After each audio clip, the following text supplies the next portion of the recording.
राधे राधे दोस्तों, आज आपको जानकारी देंगे बेलपत्र के बारे में। यानी बेल का पौधा में पत्तियां अच्छा नहीं आ रहा है और हमारे गमले में आप देखें तो बेलपत्र बहुत ही अच्छा है, क्योंकि हम टाइम टू टाइम वीडियो लाते रहते हैं और जानकारी आपको देते रहते हैं। दोस्तों, यदि आप 8 इंची के, 10 इंची के, 12 इंची के गमले में लगाए हुए हैं तो इसका केयर क्या है, इसका दवा क्या है, इसका खुराक क्या है, ये सारी डिटेल में आपको जानकारी देंगे। यदि आपका पौधा घर में लगाए हुए हैं बेल का और उसमें पत्ती नहीं आ रहा है तो कारण क्या है और उसका कार्रवाई क्या है, क्योंकि हर पौधा का आपको नेचर समझना होगा और उसका आपको ट्रीटमेंट करना होगा, तभी आपके घर में 3 पत्ती वाला पौधा में पत्ती एकदम हरा भरा होगा। जैसे कि हमारे पौधे में आप देख रहे हैं, पौधा भी घना हो गया है और सारे पौधे में पत्ती भर गया है। तो दोस्तों, इसमें समय समय में क्या करना चाहिए, यहाँ पर हम 3 पौधा रखे हुए हैं और तीनों पौधा की जानकारी आपको देंगे। क्योंकि अपने घर में यदि बेल का पौधा नहीं लगाए हुए हैं तो दोस्तों आप इसे जरूर लगाएं। ये महादेव का समझिए कि ये वरदान है। अपने घर पे यदि लगाते हैं तो हमारे महादेव का कृपा आप पर बना रहेगा और किसी कारणवश से हम मंदिर नहीं जा पाते हैं, 1 लोटा इन पर जल अर्पण कर देते हैं तो उन्हीं का सामान कहते हैं। और अपने घर पे ये पौधा लगाने से वास्तु भी ठीक होता है और कहते हैं काशी प्रयाग का ही महत्व दिया गया है जिस जगह में ये पौधा लगा हुआ है।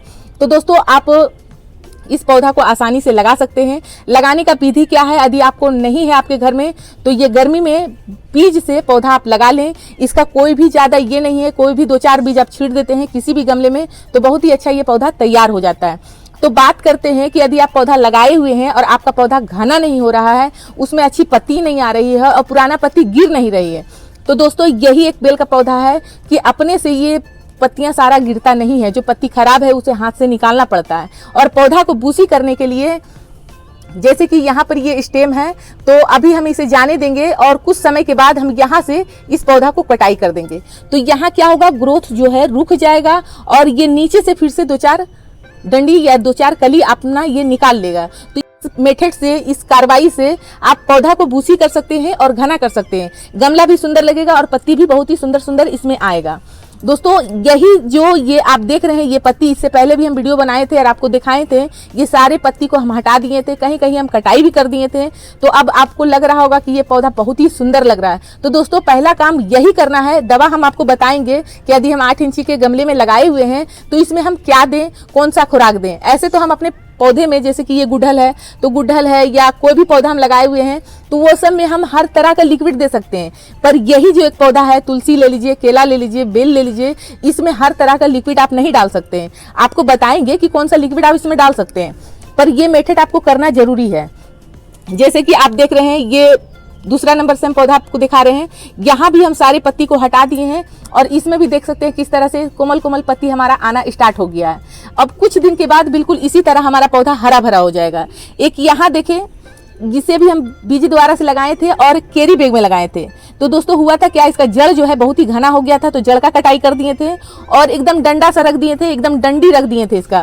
तो इस डंडी का केवल हम कटाई किए, जड़ का कटाई कर दिए। ऐसे तो ये बेल का पौधा हम जल्दी ज्यादा कटाई नहीं करते हैं, या 8 इंची का या 12 इंची के गमले में लगाए हुए हैं, पर यहाँ केरी बैग में लगाए हुए थे तो इसे जगह नहीं मिल रहा था विकसित होने के लिए, तो इसीलिए इसका हम कटाई कर दिए। तो इसका देखें आप रिजल्ट, केवल एक काम किए आप कि क्या किए, आप सारे पत्ती को हटा दिए।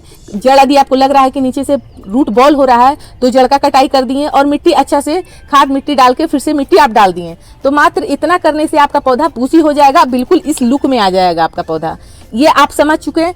अब हम आपको बताते हैं कि अपने पौधे में खुराक खाना किस तरह से आप दे सकते हैं। क्योंकि धार्मिक हो या कोई भी अन्य फूल वाला पौधा हो तो उसे खुराक जरूरी होता है, खाना भोजन जो है उसे देना ही पड़ता है। यदि यही चीज हम मिट्टी में लगाए होते हैं तो हमें इतना कुछ नहीं देना होता, केवल आप कुछ भी गोबर खाद दे देते हैं तब भी पौधा बूसी होता, नहीं भी देते तब भी पौधा बूसी होता, क्योंकि वो धरती में हर तरह से वहां पर ही ऊर्जा उसको मिलता है, कहीं ना कहीं से उसका पानी का स्रोत होता है जिसमें खाद मिट्टी पानी सारा मिलता हुआ रहता है। पर यहाँ पर हम जो है 8 इंची या 12 इंची के गमले में लगाते हैं तो ये हमारा दायित्व है कि इसमें कुछ ना कुछ हम समय समय पे खुराक देते रहें। तो यहाँ पर आपको करना क्या है कि क्योंकि आप घर पे कुछ भी लाते हैं, जैसे फल ले आए, केले ले आए, केला का बात कर लेते हैं तो केला का छिलका, इसको अमनिया टाइप का यानी शुद्ध छिलका को आप रख लें एक साइड में और उसे आप 6 छिलका हो 7 छिलका हो जितना भी हो उसको क्या करें, पानी में डुबा दें। 2 से 3 दिन उसे डुबा के रखें और उसमें एक लोहे का कील डाल दें।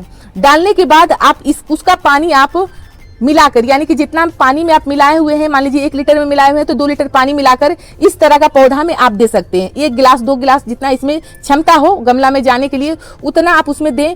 तो आपको समय समय में देना होगा, यानी कि आज हम बताएं तो आज आपको उत्साहित हुआ कि आज हम इसमें देंगे, ऐसा नहीं। आपको देना है हफ्ता दिन के अंदर आपको गैपिंग करके देना है। 2 दिन पर 3 दिन पर इस तरह से आपको लिक्विड देना है। अब बात कर लेते हैं कि ऐसा कुछ नहीं है तो केमिकल में आते हैं कि केमिकल में आपको क्या देना चाहिए जो हमारे मिट्टी को उपजाऊ भी बनाए और फंगस भी ना लगे। 2 खाद बताएंगे आपको जो मार्केट से आपको अवेलेबल मिल जाएगा, बहुत ही अच्छा से मिल जाएगा और उसे आप उपयोग कर सकते हैं। वो आप तुलसी में भी कर सकते हैं, केले में भी कर सकते हैं और ये बेल का पौधा में भी कर सकते हैं। ऐसे तो अन्य प्लांट में भी कर सकते हैं, पर दोस्तों ये जो हम बता रहे हैं ये है हमारे हाथ में। आप जो देख रहे हैं ये पोटास है। लोग कहते हैं पोटास हरापन लाता है, फूलों में विकसित करता है, हमारे पौधे को घना करता है, हमारी जड़ों को घना करता है। ये है पोटास और ये इतना शक्तिशाली है, यदि हमारे मिट्टी में कोई ऐसा जीवाणु पनप रहा है जो हमारे जड़ को खाने वाला है उसे भी नष्ट करता है। तो आपको कितना देना है, तो आपको रिंग फिंगर से बनाकर इस तरह से आपको देना है, जड़ों के बीच में नहीं देना है, इस तरह से देना है। इस तरह से आपको महीना में 1 बार दें, क्योंकि ये केमिकल है तो 1 चम्मच की मात्रा में महीना में 1 बार आप जरूर दे दें इस तरह से प्लांट में, कि प्लांट को कोई भी नुकसान ना हो। आपको बताएंगे कि यदि इस तरह से कोमल पत्ती होता है तो इसमें कीड़ा जो होता है वो उसे कहते हैं भुआ पिल्लू, वो पत्ती को खाने वाला कीड़ा होता है, उसे भी भगाने का आपको तरीका बताएंगे। दूसरा आपका खाद बता देते हैं जो इसे हर पौधा में हम डालते हैं, ये है डीएपी। डीएपी हम सारे पौधे में डालते हैं पर महीना में डालते हैं। कुछ लोग होते हैं कि 2 दिन 3 दिन पर ये चीज डालते हैं, तो इस तरह से क्या होगा, हमारा मिट्टी जो है खराब हो जाएगा और पौधा भी विकसित नहीं हो पाएगा। तो हमें कोई भी चीज लिमिट से देना है। इसे हम दे देंगे आज तो हम 1 महीना 2 महीना के बाद ही देंगे, पर इसमें जो लिक्विड बताएं आपको, क्योंकि जो कुछ लोग होते हैं कि एप्पल छील के खाते हैं या बेदाना छील के खाते हैं, तो वो सब का पानी आप इसमें दें जो पौधा में अच्छा से उपजाऊ शक्ति बनता रहे। इसमें कभी कभी क्या करें, आधी चौथाई चम्मच चूना का भी दे सकते हैं जो ये पौधा शुद्ध है, तो शुद्ध तरह से हम खाद बता रहे हैं। अब यहाँ पर क्या करेंगे, ये बहुत ही पुराना पौधा है तो इसमें हम 8-10 दाना 15 दाना भी दे सकते हैं। तो किनारे किनारे आप इस तरह से दे दें। इस तरह से देने के बाद पौधा में आप क्या करें, मिट्टी हमारा गीला है, हम नेक्स्ट बार में इसमें जब कुड़ाई करेंगे तो कुड़ाई करके अच्छे से पानी दे देंगे। इस तरह से आप खाली केयर करें, आपका पौधा बिल्कुल हरा भरा रहेगा और पत्ती आपका नहीं खराब आ रहा है या पत्ती पुराना नहीं निकल रहा है, तो आपको दायित्व है कि आपको खुद निकालना है उसे, वो जल्दी गिरता नहीं। बेल का पौधा में देखे होंगे बेल लटका हुआ होगा, जब इसका समय आता है हरापन होने का तो पका हुआ बेल भी हरा हो जाता है। नहीं तो आप सर्च मार के भी देखेंगे तो ये चीज सही बताएगा। दोस्तों बेल का पौधा में यदि डाल में लगा हुआ है तो जल्दी से गिरता नहीं है, तो ये काम आपको करना है। तो अब हम बताते हैं जिसमें कीड़ा जो होता है रेंगने वाला, वो कीड़ा को कैसे भगा सकते हैं। तो 1 चम्मच डिटोल ले लें और 1 लीटर पानी में अच्छा से इसको साबर कर दें। कभी कभी आप हल्दी से भी, इसका हल्दी का लिक्विड का भी पानी से साबर कर दें, फंगस नहीं लगेगा। दूसरी बात है इसमें कीड़ा रेंगने वाला नहीं आएगा। तो ये जानकारी हमारा दोस्तों अच्छा लगा हो तो वीडियो को लाइक करें, चैनल को सब्सक्राइब करें। धन्यवाद दोस्तों, राधे राधे।